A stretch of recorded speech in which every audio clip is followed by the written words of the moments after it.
Think about your morning. You woke up. You felt groggy. You reached for something warm to drink. You sat near a window and let the light hit your face. Now think about a human being doing the exact same thing 10,000 years ago. There was no coffee, no window, no alarm. But there was grogginess. There was the pull toward warmth. There was the instinct to face the light and let it tell the body it was time to begin. The actions were different. The biology underneath them was identical. That is not a coincidence. That is you. You are not a modern person with ancient instincts buried somewhere deep. You are an ancient person operating a modern interface. The software running your hunger, your fear, your longing, your boredom. It was written tens of thousands of years ago, and it has not been updated since. Anthropologist Joseph Henrich spent decades studying how human culture shapes behavior. What he found was not that culture changes us. It is that culture works with us. The deepest drives, the need for status, for belonging, for safety, for meaning, those are untouched. You dress them in modern clothes. But they are old. So what does that actually mean for your life? Start with your morning craving for warmth. Your ancestor did not drink coffee, but they absolutely sought heat. Fire was survival.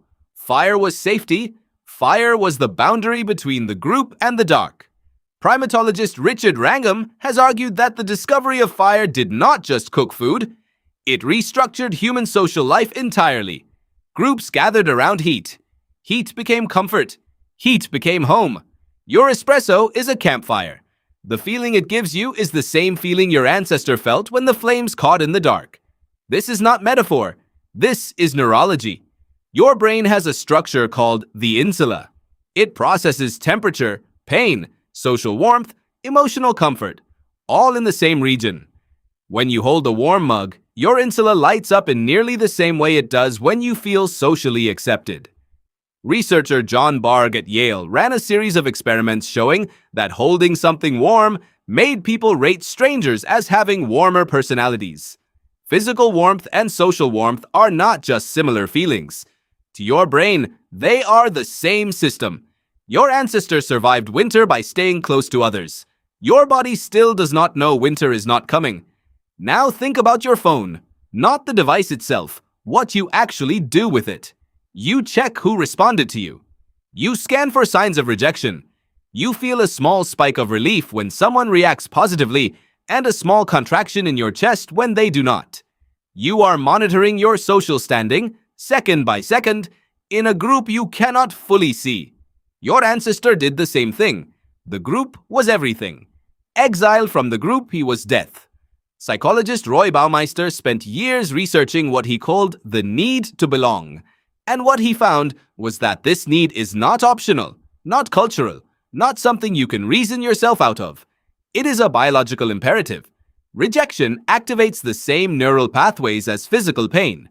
Being left out hurts in the same way a bruise hurts. Same circuitry, same brain.